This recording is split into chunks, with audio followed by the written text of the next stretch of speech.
Hello, everyone, and welcome back once more. Now, I'm here with Wendy again, and um, I think we're responding to one of the online requests, aren't we?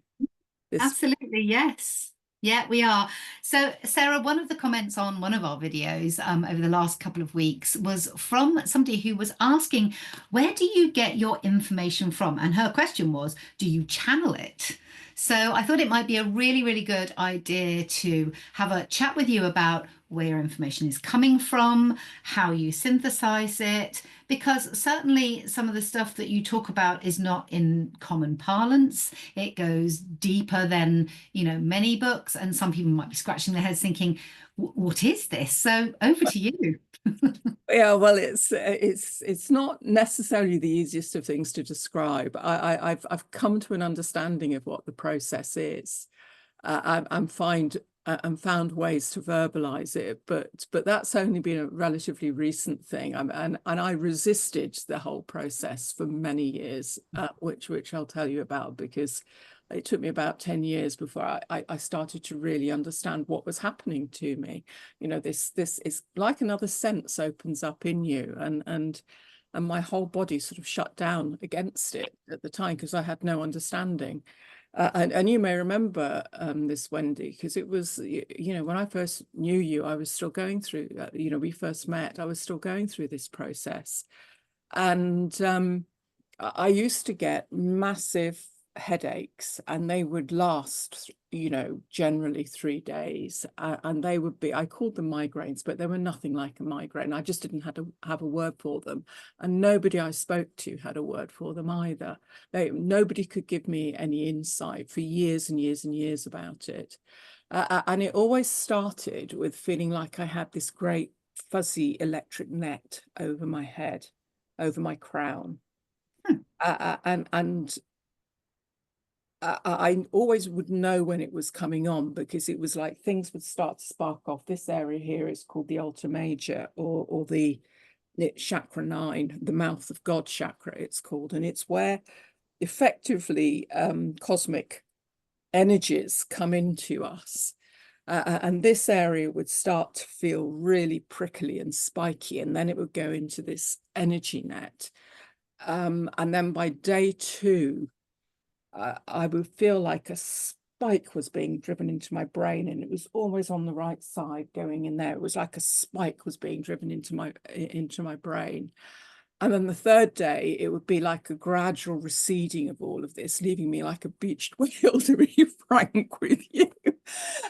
And this would come in at its very worst. It was coming in twice a month. And I tried to equate it to hormones, and I tried to, I explored so many things with different people trying to understand it. And it wasn't till I went to somebody who had been trained by a lady called Barbara Ann Brennan, which some of you may be aware of her. She's written what is still one of the Bibles on energy healing and our energy bodies, called Hands of Light. Hmm. There's another one, Light. Is it Light Emerging or something like that? Anyway, they are tomes, and they are, amazing books. And she trained a lot of people in this. And part of the training is you're trained to see people's energy fields, and to see, their energy bodies.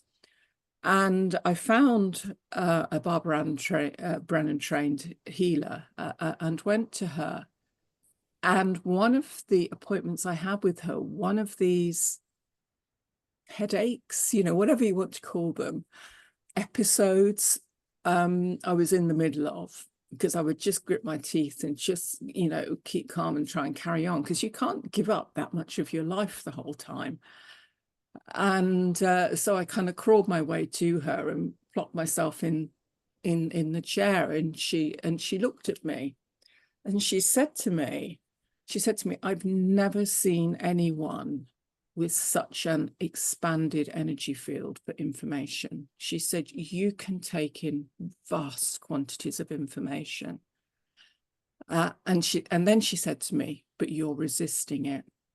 Ah, And she said, you don't believe you can contain everything that's being given to you. And so you're effectively shutting the door on it. And it was like, it was pushing to come in. And I was kind of like, no, you know, my energy body was like, no, I can't contain this. This is too much. It was overwhelming me. And hence and you know, that was kind of like, that was a big aha moment. And it was like, oh, okay, now what do I have to do? And, you know, I went through a whole process of flipping my understanding around it and flipping how I handled it and everything. And within, you know, a very short time, you know, all of these energy headaches just disappeared, just disappeared. And then I got all of this information. I mean, they were like, it was huge information downloads coming in, but I mean, they're just packets of energy. So again, it was kind of like, okay, so there's all of this stuff, but it's like somebody, you know, giving you books in Braille or something. You don't know what to do with it all. And it took me a fair time to begin to work out and to begin to unpack it all. How would you say that the process of downloads, like you say, like literally it was kind of knocking at the door, Yeah, weren't letting it in, and then finally you let go of the resistance, and in it came in the form of a download in these packets of energy that you needed to decode. How does that, in your opinion and experience, differ from, or is it the same as channeling? it's very different. Okay, so what Yeah, was and channeling is a buyer beware. And you know, I have been told by on various occasions in the past by various psychics, oh, you know, you can do this. I've even been told I have the abilities to be a trance medium, and it's kind of like something in me every time. It's like, no, I don't want to go that route. And I now understand why, because A, it would have messed about with the purity of what was coming in. And B, you have to be very careful as a channel or a potential channel. You have to be very careful who you or what it is you're connecting into. And in the lower astral planes, I mean, you know, entities, beings connect into people who are open channels at this level, who say they're from galactic races. They probably are, but are they fallen races or are they benign races? You know, who knows? And we are very trusting souls. What's one of the lovely things about human beings, but also one of the things that have caused us huge problems, is we're very trusting. So somebody said, you know, a channel comes in and says, I'm from the Pleiades and I'm here to help you, and you know, I love mankind, and you know, etc., etc. And we just take it on faith. And the reality is, fallen races put on these facades and wear these glamours and impersonate other beings. They impersonate true ascended masters and make themselves out to be, you know, people like Saint Germain or St. Michael or whatever it might be, and they're not. And unless you're very careful and you're very tuned in, or you have reached yourself into certainly fifth dimensional consciousness, but preferably sixth dimension and beyond, where you will know that this is an imposter.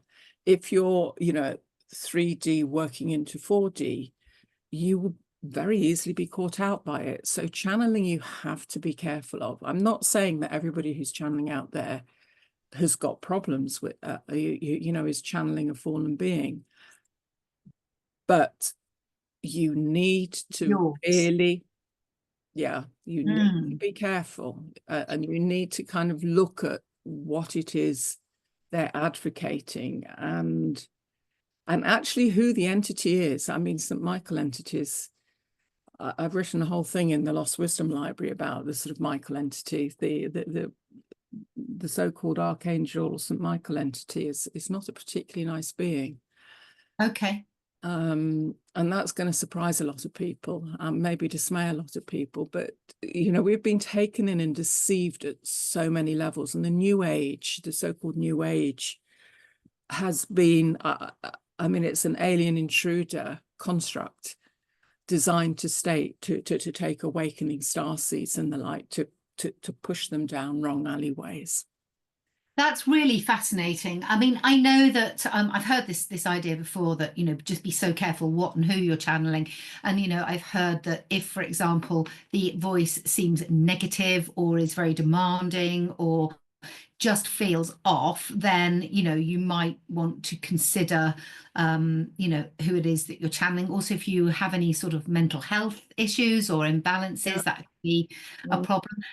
In your experience, then, what should people look out for if they believe they're channeling? Because I know one of the things that I've been advised to do is to ask, what does my higher self need me to know? Or what does my soul need me to know today? And not to worry too much about where that's coming from. But Yeah. what's your advice with regard to that? Now, well, first and foremost, never open your consciousness up at that level until you put high level protection in place. So something like running the 12D shield protection, where you've got high frequency energy in your energy field, that builds a barrier against these entities being able to push through. So always put protection in place before you open yourself up, and then ask questions. And there is said to be a metaphysical law, where if you ask a being thrice, 3 times, whether it is benign or not, or if it says it's, oh, I don't know, a Pleiadian being, a benign Pleiadian being, and be aware, people, there are non-benign Pleiadian beings and benign ones, and non-benign Syrian beings and benign Syrian beings. There's fallen consciousness in all the star systems. So just that somebody's saying they're a Pleiadian and they're here to help the human race, doesn't it necessarily add up? So I mean, it's buyer beware at every level. We need to be more discerning. Once we have been able to tap into the truth frequency within us, and truth has a frequency, we need to learn to know what that is, attune ourselves into it. So again, once you have that alignment within you with the frequency of truth, and I see it, it's like a golden thread. I feel it, but I also see it like a golden thread. And once you have that, you can trust that. And again, it's one of the instincts or one of the senses that is underdeveloped in us, and we need to develop, and then we need to learn to trust it. It's like me not trusting that, I was designed to hold and take this information, and I wasn't trusting it at any level. It's we have been so messed about with that we've lost our faith in ourselves and our true abilities. Fascinating. And I think the corollary of losing that faith and being in that resistance, like you say, often manifests in physical symptoms. So thank you for that. I mean, I almost feel like I want to go deeper down that rabbit run at some stage. However, let's return to your downloads, these packets of information that were coming in, because I don't know how much time we'll have on this particular call, and we might need to explore your other sources of information perhaps in another recording. But for now, these downloads, tell me more. They arrive as packets of energy, and it feels like Braille, you say. Yeah, well, it's it's information, but for a long time it's like having a lot of files, but I couldn't open them. So I'm staring at the computer screen, seeing all of these folders, and not having a clue how to get at what was within them.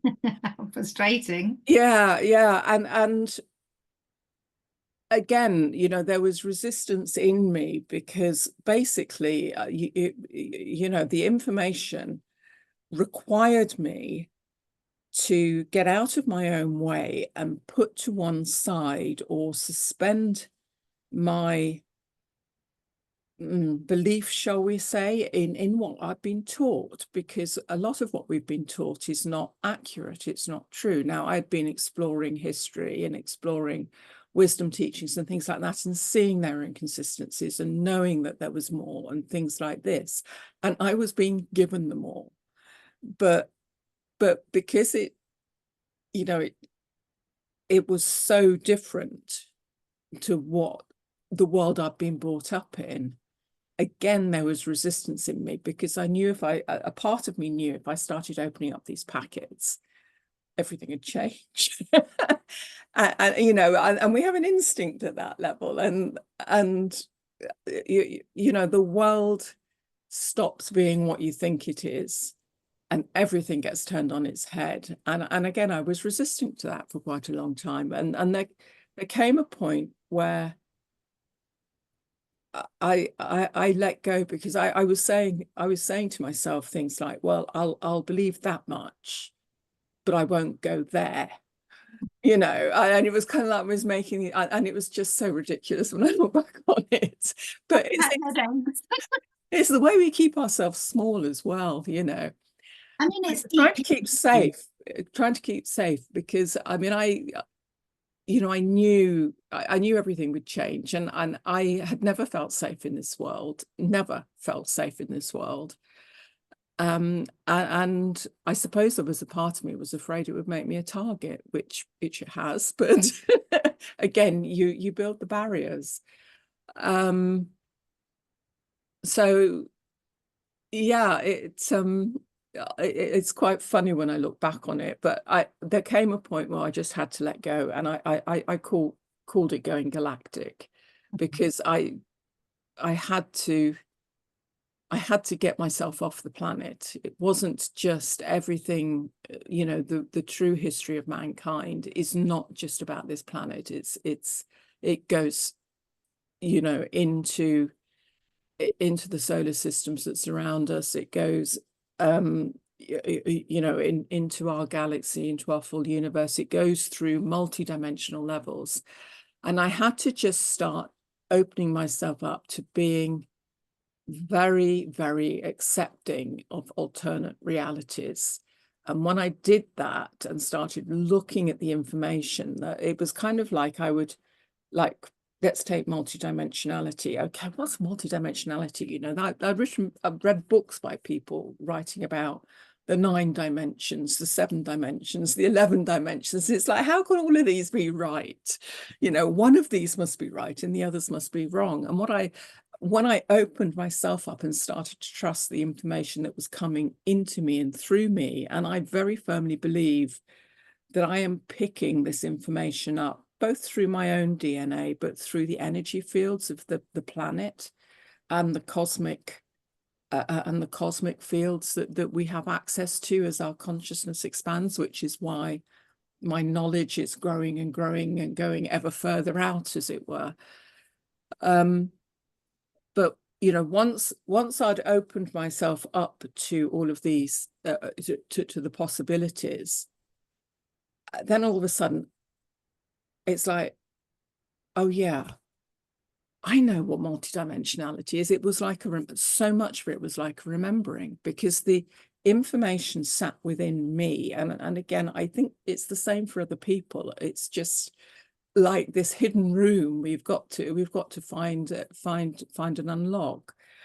It's like, yeah, I get that concept. It's like, how do I get that concept? I don't know, but all of a sudden it made sense to me, and then I could start to look at the books I'd read on 7 dimensions and 9 dimensions and things like that, and I knew where they were coming from, and I also knew that they were missing a great chunk because of my heritage, my starseed heritage, as it were.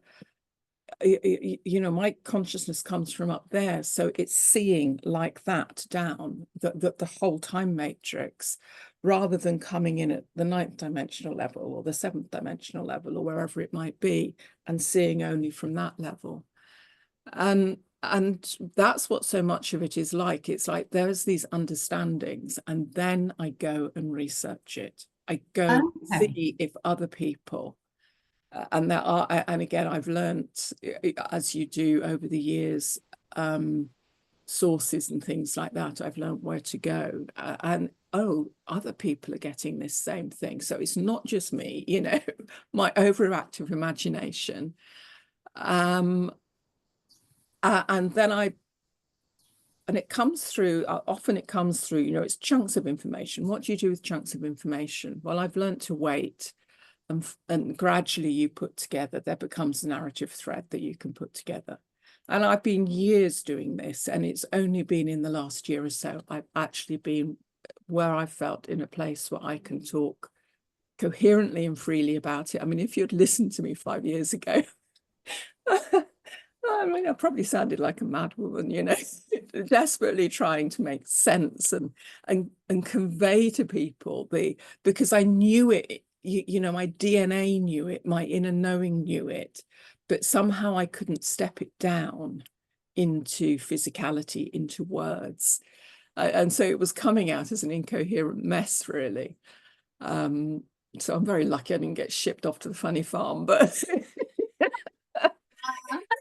Yeah, I think that, you know, also I think the world is catching up. There's so many more people now able to hear yeah, and able to comprehend once you've been able to download it and then, you know, yeah, translate it into words. So, you know, the times, if you like, are catching up to support you now, yes, very much, which very much. must feel much lighter to you to be able to operate with a little bit more of a slipstream going on. Yeah, absolutely. And you know, the fields are opening up. They are loosening.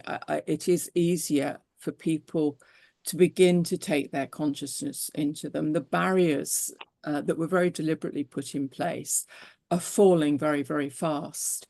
And so now, you know, I think I may have said to you, I mean, I've spent a lot of this last month actually beyond our universe in histories that have gone on beyond our universe in the gob worlds that are the seed events for a lot of what's happening here. It's been incredible. It's been absolutely so intense and wiped me out. But I mean, it's just amazing. But you know, even 6 months ago, I don't think I could have done that because you need to be able to run such a level of energy, and that has to be available to you within this time matrix. And it's only within the last 6 months that that level of energy has been coming into us. Mhm. So I've been able to ride it back out again, as it were. Mhm. But yeah, I mean, as you say, the times are supporting this more and more. And I fully expect, I mean, the books, I feel the books I'm writing, and I've just started one on galactic history. The books I'm writing are very much introductory texts. It's taking people back to the understanding we should have been brought up with. We should Mhm. have been being taught this, you know, from our mother's knees, as it were. We should have been taking this in with mother's milk. It should have been the foundations of our education. And we've not been given that. We've been led down a totally incorrect path. So we need to stand with, you know, in my day, they were called Janet and John books. So I call, these are my Janet and John books, you know, the ones that kids started on to get them into reading, really. And these are starter texts.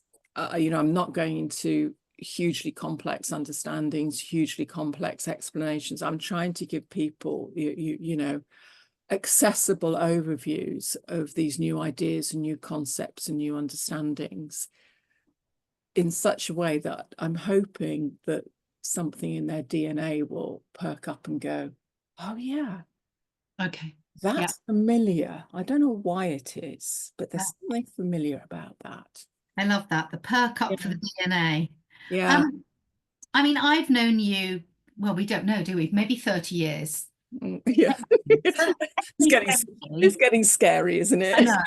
So I've known you forever, and I've always known you as an avid reader with an extraordinarily like large home library. And you know, you've always been deeply studious. Back in the day, I would have called you very academic. And so you definitely do go to those more traditional sources. But I think I can't remember whether we said it on you know, our recordings or not, but I think you said to me not so long ago, I feel as though I could take my entire library and almost now get it down to one shelf. Yeah. And I just want to, I mean, I'm aware of the time and we've run over slightly on this, but this has just been such a fascinating conversation for me.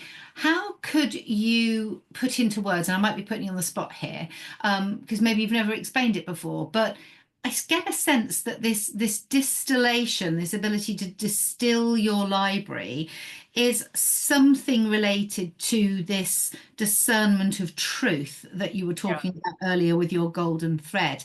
Yeah. What should we as listeners and readers, if we are avid book readers, be looking out for in our textbooks that we've amassed on our shelves, or when we go into a spiritual bookshop and we want to pick up a new tome? Mm. What are we looking for, Sarah? Something that gives you answers, because I've got all of these books because I wasn't finding the answers.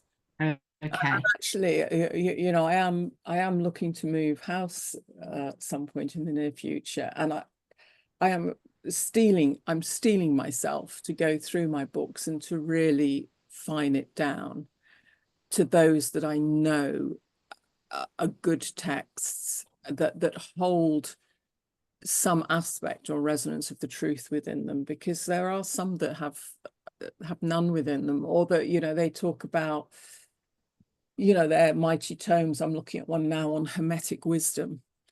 That is they're deeply flawed teachings. I know that now from all the information I've pulled in. I know they're deeply flawed teachings. So why keep going over them? Why? Perfect. Yeah. So I mean, it's, as I say, it's one of the reasons I have such a big library. Is there's a truth out there. And I was looking and looking and looking for it, and I read and read and read. And you know, I've got books on crystals. I've got books on ascension. I've got books on magic. I've got books on, I mean, got all of the different wisdom teachings. I've got books on ancient history. I've got books on spirituality. I've got books on energy. And there would be bits and pieces, but it wouldn't give me, none of it gave me the answers, which is why I kept seeking. And then we come back to what I was telling you about, all these energy downloads. And when I finally started to understand it, all of a sudden, as things fell into place, as these understandings from the information held within me that then I could then go out and double check on, it all started to answer my questions. I All of love a that. sudden, a whole worldview that hung together, that just clicked together, Yeah. started to form in front of me. Well, I love what you're saying here, Sarah. I feel like we can wrap up this particular call now, or this particular kind of chat, with a huge thanks to you for really explaining that sometimes we do feel like we might be going slightly mad. We do feel like we're reading book after book and still getting no further. There are a lot of dead ends in the New Age world. There's a lot of It's designed to be dead ends. yeah, and spirituality is a huge business. So, you know, you often wonder, well, is anybody actually invested in giving me the truth, even if they know it? So I Mm. think actually hearing somebody else say this and actually bringing it into a conversation for me is very healing. I think it helps us to realize that we're not alone when we get frustrated with, why aren't I fixed yet? I've spent thousands of pounds, I've got hundreds of books, you know, like I've tried every potion, lotion, and God knows crystal under the sun. You Yeah. know, why isn't it all hanging together? So thank you so much for sharing that insight into where you get your information from. I do hope that that helped, that the request for that insight, and do please let us know if you have any questions that you'd like Sarah and I to address. Thank you.